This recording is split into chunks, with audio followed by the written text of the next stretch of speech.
안녕하십니까, 차입니다. 이번 영상은 기출문제 풀이 영상이고요. 이번 주에는 대리에 관한 문제를 풀어보려고 하거든요. 대리에 대해서는 시험 문제가 기본적으로 2문제 이상, 때에 따라서는 3문제까지 나오는 부분이고, 우리 수험생분들이 좀 어려워하시는 부분이기 때문에 좀 항상 조심하셔야 돼요. 근데 포기하시는 분들도 많으시는데 굳이 포기할 필요는 없을 것 같습니다. 중요한 것만 깔끔하게 정리하신다면 충분히 우리가 문제를 풀 수가 있거든요. 먼저 개념부터 한번 생각해 보자고요. 대리인이란 뭐냐면 스스로 의사를 결정하고 결정된 의사를 표시함으로써 타인을 위하여 법률 행위를 해주는 사람을 우리가 대리인이라고 하거든요. 이것과 우리가 개념적으로 좀 구별해야 될 것이 뭐냐면 사자입니다. 사자는 뭐냐면 본인이 의사를 결정했어요. 본인이 결정한 의사를 단순히 전달해주거나 표시해주는 사람 우리가 사자라고 하는 거죠. 그래서 우리가 대리인이 되기 위해서는 반드시 스스로 뭘 하고 있어야 되죠? 의사를 결정하고 있어야 된다는 거죠. 만약에 아무런 의사를 결정하지 않고 본인이 결정한 의사를 단순히 표시해주거나 전달해주고 있다면 그 사람은 대리인이 아니라 사자라는 거 주의하셔야 됩니다. 자, 이거 가지고 우리가 대표 사례의 이제 첫 번째 문제를 풀어보도록 하죠. 갑은 만 5세 된 아들 X에게 1만원권 지폐 한 장과 쪽지를 주며 을에게 가서 담배 한 포를 사오라고 시켰다. X는 을에게 담보를 가서 담배 주세요 하며 쪽지와 지폐를 주었고 을은 쪽지에 적혀있는 담배를 비닐봉투에 넣어 X에게 주었다. 이게 관한 설명으로 옳은 거죠. 그럼 여기서 우리가 이 아들 X가 대리인이냐 사자냐죠. 만약에 이 담배를 살지 말지 의사를 아들 X 스스로가 결정했다면 이 아들 X는 대리인이겠지만 요 갑이 결정한 거죠. 갑이 결정한 것을 을에게 단순히 전달해 준 것이니까 X는 대표적인 사자인 거죠. 따라서 X는 스스로 의사를 결정하지 않습니다. 따라서 의사 능력이 필요가 없기 때문에 1번 X가 의사 무능력자이므로 계약이 성립될 수 없다. X가 되는 거죠. 자, 그럼 이렇게 되는 거죠. 대리인이란 타인을 위하여 의사를 결정하는 사람이니까 스스로 뭘 해야 돼요? 의사를 결정해야 돼요. 이에 반해서 사자는 본인이 결정한 의사를 전달해 주는 사람이니까 의사 능력이 필요 없다는 걸 우리가 알 수가 있죠. 2번도 X죠. 계약은 성립하지만 X가 의사 무능력자이므로 무효이다. X입니다. 3번 계약은 성립하지만 X가 미성년자이므로 취소할 수 있다. X. 자, 왜냐하면 저렇게 사자를 통해서 거래를 하게 되면 매매를 하게 되면 계약의 당사자는 갑과 을인 거거든요. 이 사자 X는 계약의 당사자가 아닙니다. 법률의 당사자가 아닌 거죠. 따라서 X가 제한 능력자라 하더라도 미성년자라 하더라도 취소할 수는 없는 거거든요.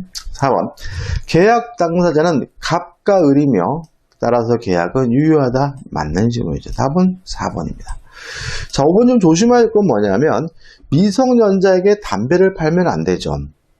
미성년자에게 담배를 팔면 처벌은 맞습니다. 근데 그것은 강행 규정이지만 단속 규정이거든요. 따라서 미성년자에게 담배를 팔다 걸리면 처벌은 받지만 행위 자체는 유효하기 때문에 5번 계약 당사자가 누구인가와 관계없이 을이 강행 규정에 위반하여 미성년자에게 담배를 팔았으므로 계약은 무효이다. X가 되는 거죠. 이 문제 답은 뭐죠? 4번이 됩니다. 자, 2번입니다. 실제로 우리가 대리와 관련돼 가지고 시험 문제에 반드시 나오는 부분은 무권 대리에 대해서 반드시 시험 문제 나오고요. 그 다음 무권 대리와 표현들을 제외한 부분에서는 대리권의 제한과 대리권의 범위에 대해서 시험 문제가 많이 나오거든요. 일단 2번을 보시면 미성년자 갑은 부을이죠. 자, 우리가 친권자는 대표적인 공동대리입니다.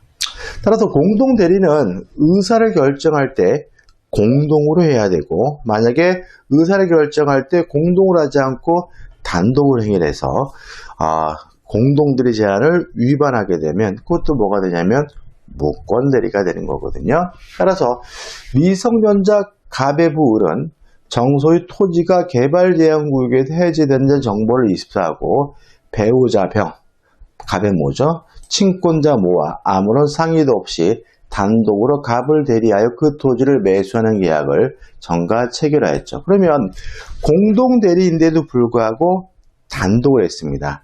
공동들의 제한을 위반하게 되면 이것도 뭐가 돼요? 무권대리가 되는 거죠. 그러나 곧 그 정보가 사실이 아니라는 것을 알게 되었다. 다음 중 옳지 않은 것을 찾으라고 하네요. 1번. 갑의 재산적 법률행위에 대해서 을과 병은 법률상 당연히 대리권이 있고, 왜요? 을도 친권자고 병도 친권자니까요. 이들은 갑의 공동대리인이 된다. 맞는 질문이죠. 공동대리 가장 대표적인 예가 뭐가 되는 거죠? 친권자가 되는 거죠. 따라서 1번은 맞는 질문이죠. 2번, 을의 대리행위인 위 토지 매수 계약은 무권대리행위다. 맞죠.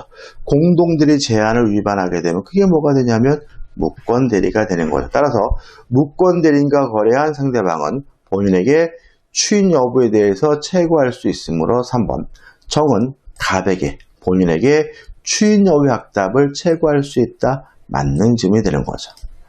4번, 을은 정에게 어떠한 책임을 부담하지 않는다. X입니다. 자, 무권대리인과 거래한 정은 무권대리인에게 이행을 청구하거나 손해배상을 청구할 수 있기 때문에 정에게 을은 손해배상 책임을 부담하거나 아니면 이행을 해줘야 되므로 그런 정에게 어떠한 책임도 부담하지 않는다는 질문은 X가 되고요. 답은 4번이 되는 거죠. 5번, 사례와 달리 을의 단독 대리행위에 관하여 병이 사전에 양해를 했어요. 그러면 요 을과 병이 함께 의사를 결정한 거잖아요. 그러면 공동대리 제한에 대해서 아무런 위반 사항이 없기 때문에 을의 대리행위는 적법한 대리행위 된다. 맞는 질문이 따라서 요 문제의 답은 4번입니다. 자, 그럼 이렇게 되는 거죠. 자, 대리인이 여러 명이면 각자 대리가 원칙이지만 공동으로 대리하는 경우가 있다. 언제요?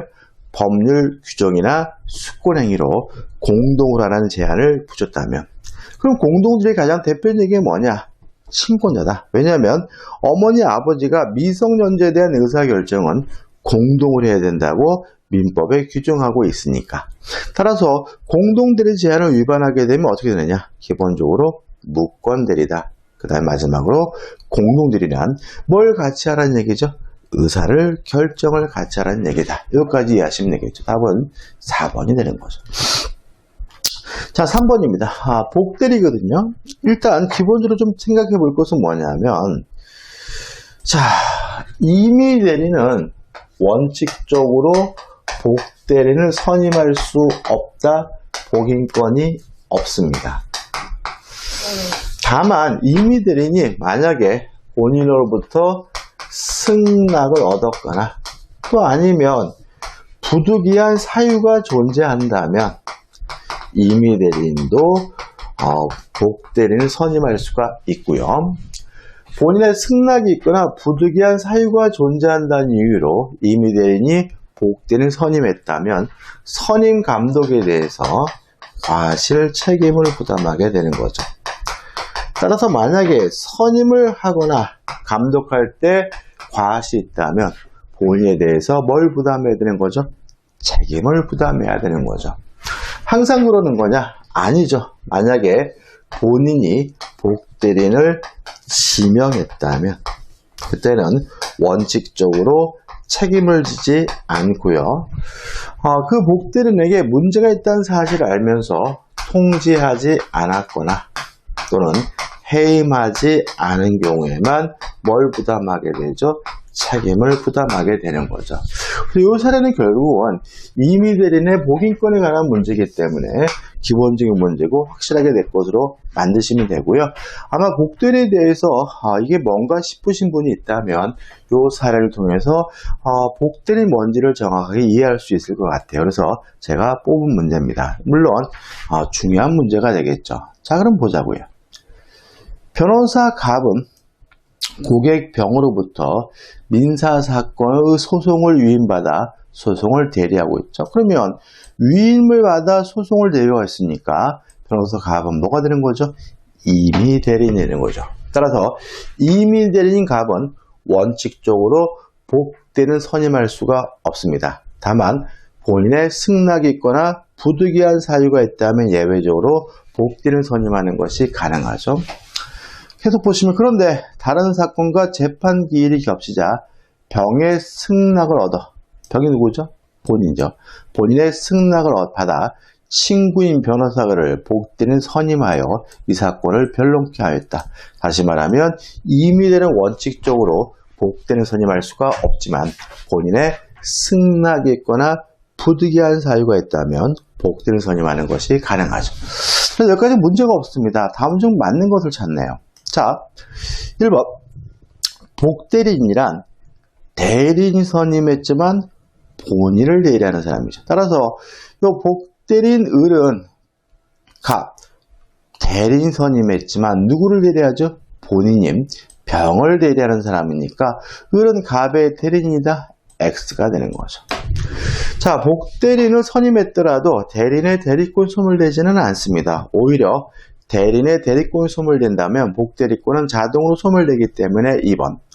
갑이 을을 복대리인 선임함으로써 병을 위한 갑의 대리권 소멸한다는 지문도 X가 되는 거죠. 자, 그 다음에 복대리인의 대리권은 대리인으로부터 비롯됐어요. 따라서 대리인의 대리권보다 복대리권이 더 클 수는 없고요. 대리인의 대리권이 소멸된다면 복대리권도 자동으로 소멸되거든요. 3번. 형이 갑과의 위임 계약을 해지했어요. 그러면 갑의 대리권이 소멸되고요. 대리인이 대리권이 소멸된다면 복대리권도 자동으로 소멸되니까 을은 병을 위해 적법하게 대리할 수 있다는 지문도 X가 되는 거죠. 다시 말하면 갑의 대리권이 소멸된다면 복대리인인 을의 대리권도 자동으로 뭐가 되는 거죠? 소멸이 되는 거죠. 4번. 소송 상대방에 대해 을은 갑과 동일한 권리, 의무가 있다. 맞습니다.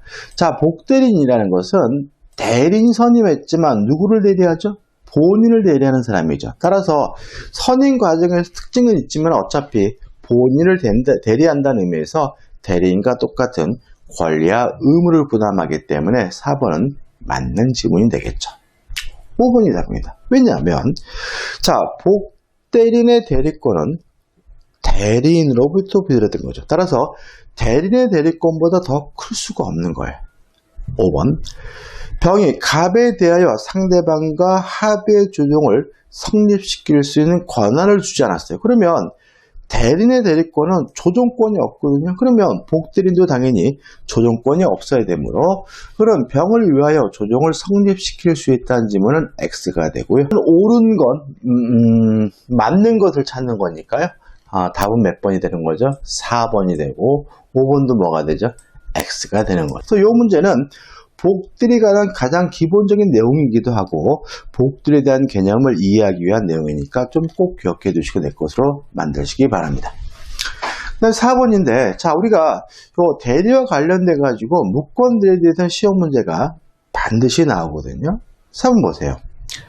갑이 대리권 없이 을의 대리인으로서 상대방 병과 계약을 체결한 경우죠. 근데 여기서 우리가 좀 조심할 것은 뭐냐면 여기서 이 시점에서 메모를 좀 해야 된다는 겁니다. 자, 지금 을이 본인이고 갑이 무권 대리인이고 병이 뭐죠? 상대방인 거죠.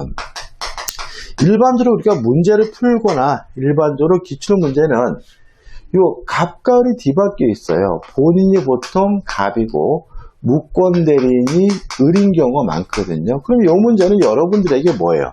갑과 을을 뒤바꿔 가지고 헷갈리게 하는 거거든요. 그래서 넘어가지 마시고 이 정도만 좀 메모를 하신다면 충분히 이해하시고 극복할 수가 있는 거죠.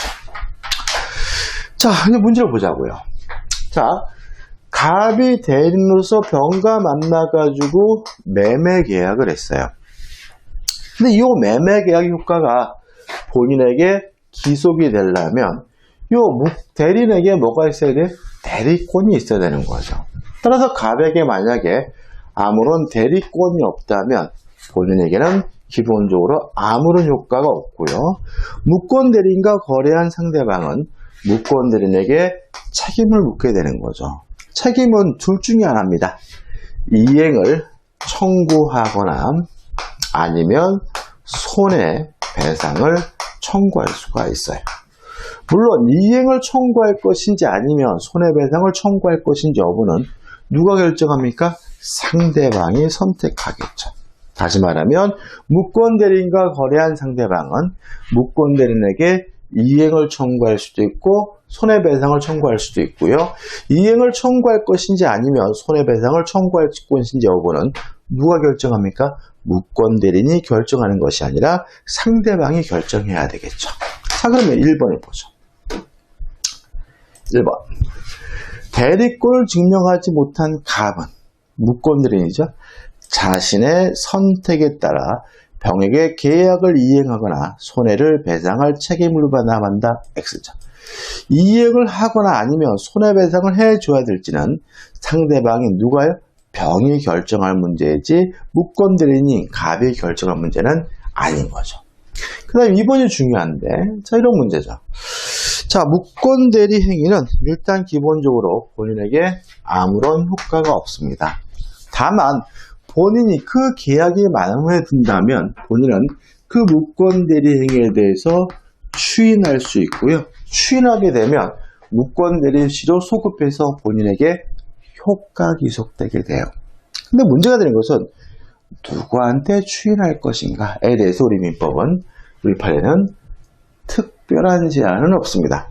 추인은 상대방에게 하는 것이 일반적이지만 승계인이 있다면 승계인에게 추인하는 것도 가능하고요.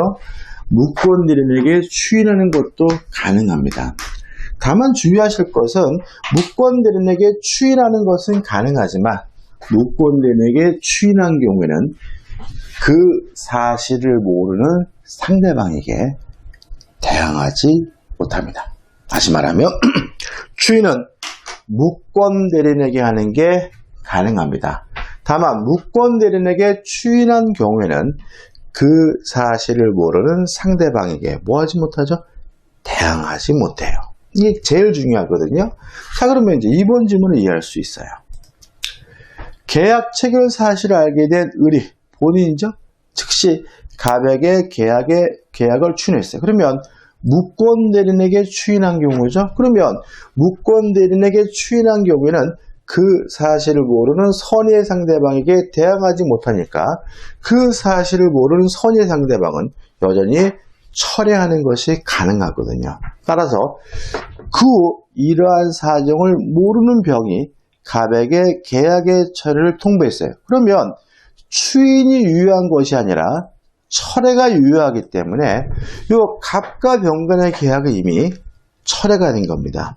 본인에 대해서 아무런 효과가 없는 거거든요. 따라서 갑이 병에게 을의 계약 추인 사실을 통보한 경우 병은 을에 대하여 계약의 이행을 거절할 수 없다. X가 되고요. 이 문제는 옳은 걸 찾는 거네. 2번은 답이 아닌 거죠. 다시 말하면 무권대리인에게 추인한 경우에는 그 사실을 모르는 상대방에게 뭐하지 못합니까? 대항하지 못합니다. 따라서 상대방은 여전히 철회하는 것이 가능하고 철회가 뭐죠? 유효한 거죠. 따라서 철회가 됐다면 이미 아무런 효과가 없는 것이니까 병은 을에 대한 이행을 거절하는 것이 가능하므로 2번은 뭐죠? X가 되는 거죠. 3번입니다. 병이 을에게 상당한 기간을 정하여 계약의 추인료 확답을 채과했는데 을이 그 기간이 지난 후에 병에게 추인의 통보를 냈어요. 그럼 여기 생각해 보자고요. 자, 무권대리인과 거래한 상대방은 본인에게 채고하는 것이 가능하고요. 채고 기간 내에 확답을 바라지 않으면 추인을 거절하는 것으로 확정이 됩니다. 따라서 기후 기간이 지났다면 이미 추인이 거절한 것으로 확정이 됐기 때문에 이 계약은 이미 확정적 무효예요. 따라서 병에게 추인의 통보를 했다? 아무런 의미가 없는 거죠. 왜냐하면 그 기간이 지났으니까요. 따라서 병은 을에게 계약의 이행을 거절할 수 없다. X가 되는 거죠. 다시 말하면 무권 대리인과 거래한 상대방은 추인 여부에 대해서 최고할 수 있고 최고 기간 내 확답을 바라지 않으면 추인을 거절한 것으로 확정이 됩니다. 4번 을이 계약의 일부에 대하여 추인을 했어요. 자, 추인은 하려면 전부 해야 돼요. 또 변경할 수 없어요. 만약에 일부에 대해서 추인하거나 아니면 그 내용을 변경해서 추인한 경우에는 상대방의 동의가 없는 한 유효하거든요. 물론 동의가 있다면 유효하겠죠. 따라서 병에 동의가 있어야 추인 효력이 발생한다는 지문은 맞는 지문이고요. 답은 뭐죠? 4번이 되는 거죠. 5번 미성년자입니다. 자, 이런 문제거든요. 자, 무권 대리인과 거래한 상대방은 무권 대리인에게 이행을 청구하거나 손해배상을 청구하는 것이 가능합니다. 자, 무권 대리인과 거래한 상대방이 무권 대리인에게 이행을 청구하거나 손해배상을 청구하기 위해서 무권 대리인에게 아무런 고의도 과실도 필요 없어요. 다시 말하면 무권 대리인에게 아무런 고의도 없고 과실이 없더라도 상대방은 무권 대리인에게 이행을 청구할 수도 있고 손해배상도 청구할 수가 있는 거죠. 근데 주의하실 것은 이 무권 대리인이 반드시 행위 능력이 있어야 된다는 거죠.